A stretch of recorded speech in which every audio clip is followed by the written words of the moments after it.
জীবনের না পাওয়া অতৃপ্ততা, কামনা, বাসনা সব কিছু যদি পুরো না হয়, তার আগেই যদি সে মানুষকে পৃথিবী ছেড়ে চলে যেতে হয়, সেটা পুরুষই হোক বা নারীই হোক, যদি সে তার অতৃপ্ততা মেটাতে চায়, তাহলে কিন্তু সে ফিরে আসে তার আত্মা ধরা দামে। এরকম একটা হাড় হিম করা, গায়ে কাঁটা দিয়ে ওঠা ঘটনা আজকে আমাদের সাথে শেয়ার করেছেন একটা দিদি। নাম প্রকাশে অনিচ্ছুক, কিন্তু তার বাড়ি উত্তর কলকাতায়।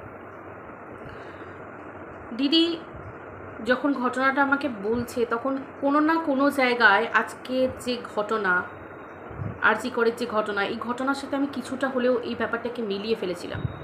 কেন, কী কারণে, সেটা আমি তোমাদের শেষে গিয়ে বলছি। আর যদি এই ঘটনাটাতেও এরকম কিছু হতো, আরজি করের ঘটনাতেও, বোধহয় সত্যিই দোষীরা খুব তাড়াতাড়ি সাজা পেয়ে যাবে, ভীষণ তাড়াতাড়ি। এবার কেন, কী কারণে, সেটা শুনতে হলে পুরো ভিডিওটা তোমরা শোনো। জানতে হলে পুরো ভিডিওটা শোনো, সব বুঝতে পারবে তোমরা।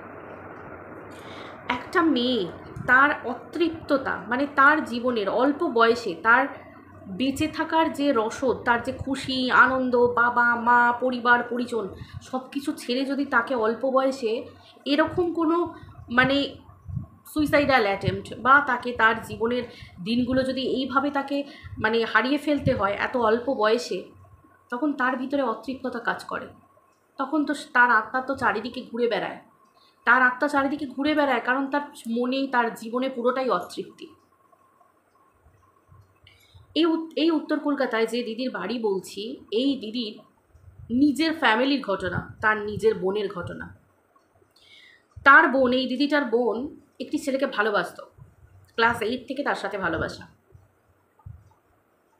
যখন ক্লাস 8-এ পড়ে, তখন একে অপরকে ভালোবাসার কথা জানায়, এবং তাদের বাড়িতে কিন্তু জানতো সেই ব্যাপারটা, ছেলেটার সাথে মেয়েটার ঘটনাগুলো কিন্তু জানতো, সব কিছু জানতো। কিন্তু বাড়ি থেকে বলা হয়েছিল যে একটা বন্ধুর মতো তোমরা থাকো, তারপর তোমরা নিজেরা স্ট্যান্ড করবে লাইফে, তোমরা চাকরি বাকরি করবে। কারণ ছেলে মেয়ে দুজনেই কিন্তু ভারী বুদ্ধিমান, ভীষণ বুদ্ধিমান ছিল ছেলে মেয়ে দুটো, দুজনেই। মেয়েটি খুব বুদ্ধিমতী ছিল। তো পরিবার থেকে যেমন দেওয়া থোয়া, পুজো অনুষ্ঠান সব কিছুতে আসা যাওয়া, পুজোতে পরিবারকে একে অপরকে দেওয়া থোয়া, মানে গার্জেনরা জানতোই যে এদের ভবিষ্যতে এদের বিয়ে থাওয়া হবে, এরকমই একটা ঘটনা।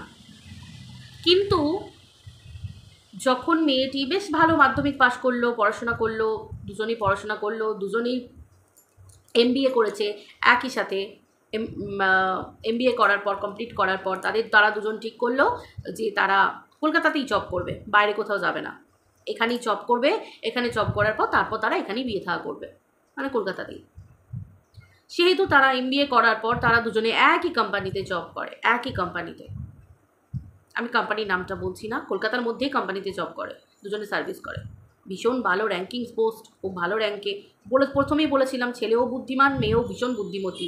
পড়াশোনায় কিন্তু কোনো কম্প্রোমাইজ নেই তাদের মধ্যে, যতই সম্পর্ক থাকুক, যতই একে অপরকে ভালো থাকুক, পড়াশোনার দিকে এবং মানে গুরুজনদের সাথে কথা বলা, তাদের মধ্যে মার্জিত ভাব, রুচিবোধ, মানে সব দিক থেকে এরা ভালো। কিন্তু যে ভগবান বলে না, যে কথায় আছে না, যে ভগবানের দুয়ারে কার কি হয়ে যায় কপালে, বোধহয় ভালো মানুষদেরকে বেশি দিন ভগবান ধরাধামে রাখতে চায় না, তাদের কাছে নিয়ে নেয়, এটাই হচ্ছে ঘটনা। ছেলেটি মেয়েটি একটি মুভি দেখার প্ল্যান করে, একদিন ছুটির দিন থাকে। ছুটির দিনের পরে ছেলে মেয়েটি বলে যে আমরা মুভি দেখতে যাব। খুব ভালো কথা, আরও কিছু কাজিন, আরও কিছু পরিবারের 2-1 লোক নিয়ে তারা মুভি দেখতে চায়। মুভিও কিন্তু একা দেখতে চায় না, তারা কিন্তু কাজিন, সিস্টার, ব্রাদার, তারপর পরিবারের আর 1-2 তারা যায় সঙ্গে মুভি দেখতে। এই দিদিটা তখন হায়দ্রাবাদে ছিল। এই দিদিটা তার বোনের যখন এই বিয়ে, মানে এই যে সময় ঘটনার কথা আমি বলছি, তখন এই দিদিটা হায়দ্রাবাদে ছিল। দিদিটাও হায়দ্রাবাদে একটা পড়াশোনার কোর্স করছিল। দিদি কিন্তু এই বোনের থেকে দিদি কিন্তু 4 বছরের বড়। তো যাই হোক, মুভি টুভি দেখে আসার পর ওরা ঠিক করে যে ওরা একটা রেস্টুরেন্টে খাবে। তখন এই যে কাজিন সিস্টার এবং আরও যে পরিবারের লোকজন, এরা বলে যে চল এই রেস্টুরেন্টটা অন্তত ওদের দুজনকে আলাদা ছেড়ে দে, আমরা দুজন একটু বয়োজ্যেষ্ঠ, তারা দুজন বলেন যে আমরা বাড়ি চলে যাচ্ছি, তোরা কি করবি, তোরা ওদের দুজনকে ছেড়ে দে। তখন এই যে কাজিন সিস্টাররা, ব্রাদাররা ছিল 4 জন কি 5 জন, তারা বলে যে আমরা এখন শপিং করতে যাব, আমরা এখন খাবো না, আমরা শপিং করতে যাব, আমাদের কিছু কাজ আছে। তখন ওরা শপিং করার জন্য ওদের দুজনকে একা ছেড়ে দিয়ে, ওরা যাতে কিছুটা টাইম স্পেন্ড করতে পারে রেস্টুরেন্টে, তারপর যে যার মতো বাড়ি ফিরে যাবে, ছাড়ে। তো যথারীতি এরা বয়ফ্রেন্ড গার্লফ্রেন্ড, মানে ভবিষ্যতে স্বামী স্ত্রী হবে সেটা আলাদা ব্যাপার, তখনও তাদের কোনো এনগেজমেন্ট হয়নি। তো তারা দুজনে মিলে রেস্টুরেন্টে খাওয়া দাওয়া করে, এবং রেস্টুরেন্টে খাওয়া দাওয়ার পরে রাতে ফেরার সময় এটা উত্তর কলকাতার খুব ভয়ানক একটা ঘটনা। অনেকেই ঘটনাটা জেনে থাকবে।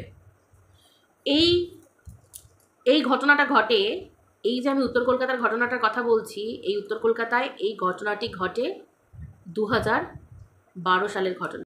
তারপর ওরা যখন রাতের দিকে বাড়ি ফিরছে, বেশ একটু অনেকটা রাত্রি হয়ে যায়, মোটামুটি 12:30 পৌনে একটা বেজেই যায়। বাড়ি থেকে ফোন করে যে তোরা কত দূরে আছিস, এই কাজিন সিস্টাররা ব্রাদাররা ফোন করে যে আমরা বাড়ি ফিরে গেছি, তোরা কত দূরে আছিস, না আমরা বাড়ি ফিরছি বলে ওরা যেদিকে শর্টকাট বাড়ি চলে আসার কথা সেদিকে না এসে ওরা একটু ঘুরে বাড়ি আসে, যে যতক্ষণ একসাথে একটু কাটানো যায়। ছেলেটি ঠিক করে যে মেয়েটিকে বাড়িতে দিয়ে তারপর ও বাড়ি চলে যাবে, একদম রেসপন্সিবল বয়ফ্রেন্ডের মতো কাজ করে, দিয়ে চলে যাবে। বাড়ির ফেরার বেশ কিছুটা রাস্তা আগে একটা টার্নিং পয়েন্টে, সেই জায়গাটা খুব একটা ভালো এরিয়া ছিল না, সেই জায়গা দিয়েই ওরা রাতের দিকে ফিরছিল। ওই যে জীবনে কাল হয়েছিল বোধহয় ওই ডিসিশনটা নেওয়াটাই।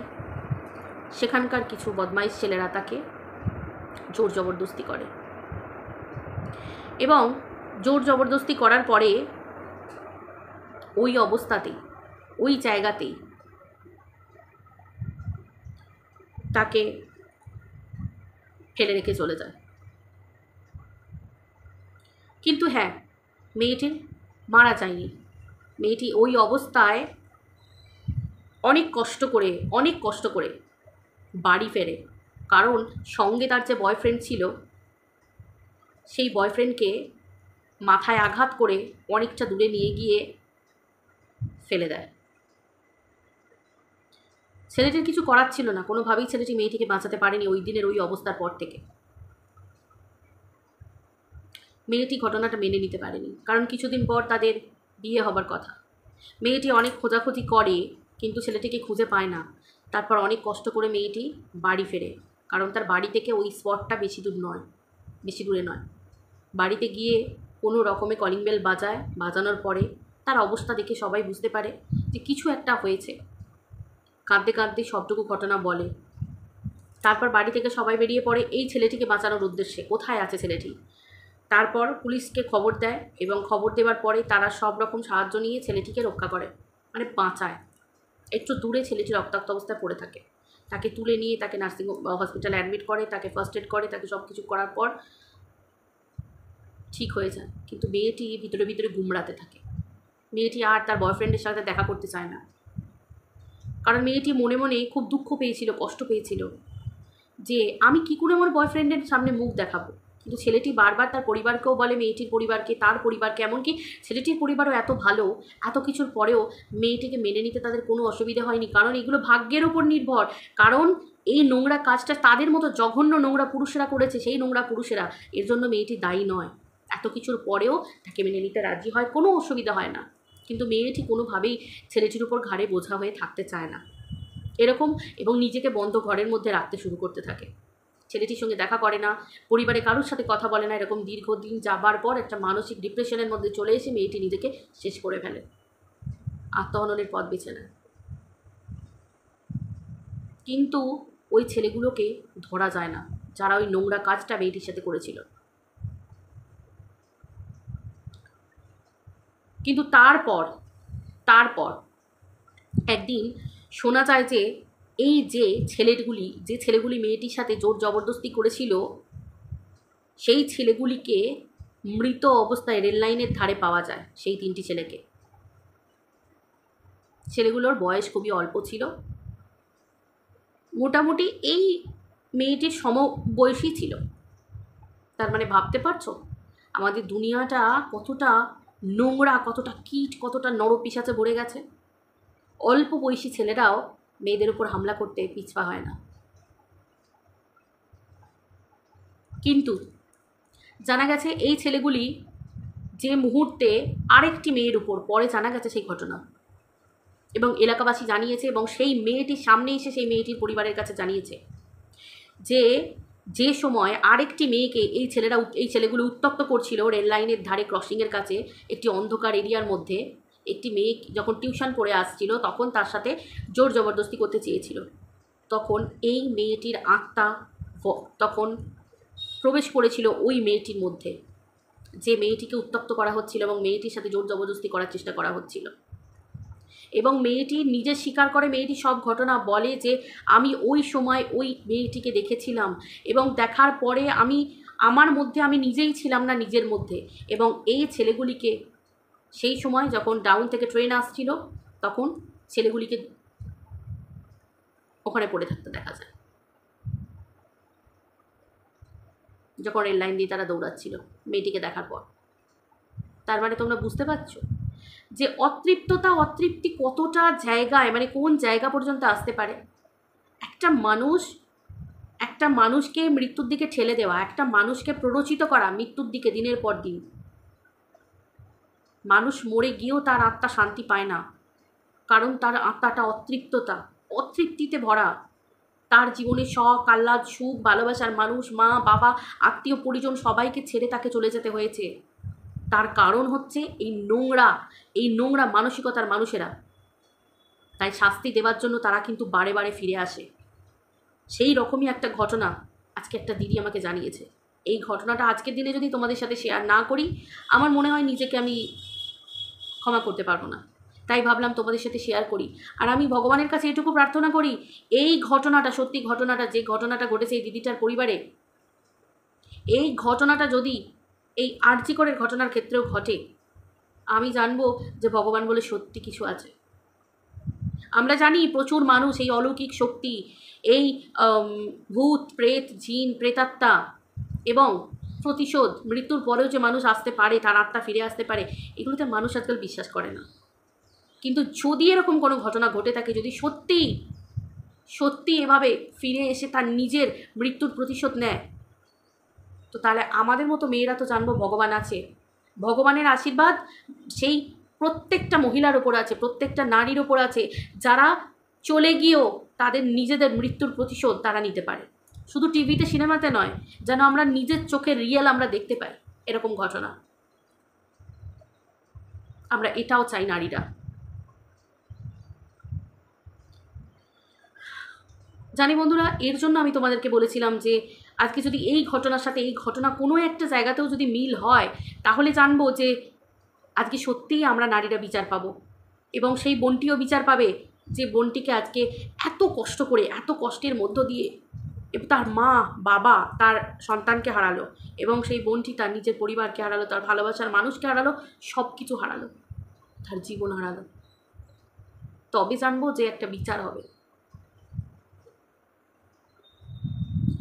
আজকের এই ঘটনাটা যদি তোমাদের ভালো লেগে থাকে, যদি এই ঘটনাটায় তোমরা আমার সাথে একমত হও, তোমরা প্লিজ কমেন্ট করে জানিও।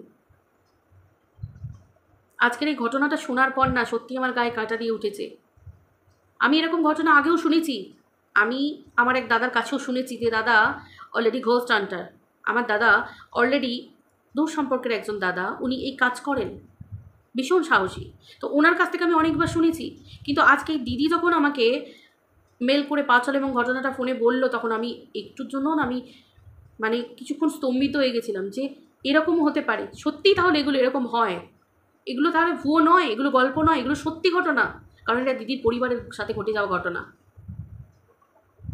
এবং সেই মেয়েটি, যে মেয়েটি রক্ষা পেয়েছিল ওই শয়তানগুলোর হাত থেকে, ওই নরপিশাচগুলোর হাত থেকে, সেই মেয়েটি নিজে এসে বলেছে বাড়িতে যে আমি আজকে বেঁচেছি ওই দিদির জন্য। ওই দিদির আত্মা শান্তি পেয়েছে, কারণ ওই দিদি নিজে ওই ছেলেগুলোকে শাস্তি দিয়েছে। তাহলে মৃত্যুর পরও আত্মা ফিরে আসে, মৃত্যুর পরও আত্মা তার প্রতিশোধের জন্য লড়াই করে। এই রকমই যদি ঘটনা এই বাস্তবে আজকের দিনেও ঘটে, এর থেকে বড় পাওনা আমাদের মতো মহিলাদের কাছে, নারী জাতির কাছে আর কিছু হয় না। তাই ভগবানের কাছে হাত জোর করে এটুকুই চাইবো যে যদি এটাও হয়, এরকমও কোনো মিরাকেলও হয়, তাহলে জানবো সত্যিই ভগবান আছে, সত্যিই ভগবান আছে।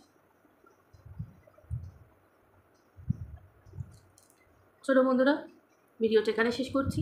যদি এরকম সত্যি ঘটনা তোমাদের আরও জানা থাকে তোমরা অবশ্যই আমাকে মেল করে পাঠাও। আমার চ্যানেলের ডিসক্রিপশন বক্সে আমার মেল আইডি দেওয়া আছে, আমি তোমাদের সাথে ফোনে কন্ট্যাক্ট করে নেব। তারপর আমি অবশ্যই আমার চ্যানেলে তুলে ধরবো এরকম সত্যি ঘটনা। সবাই ভালো থেকো, সুস্থ থেকো, সকলের খেয়াল রেখো।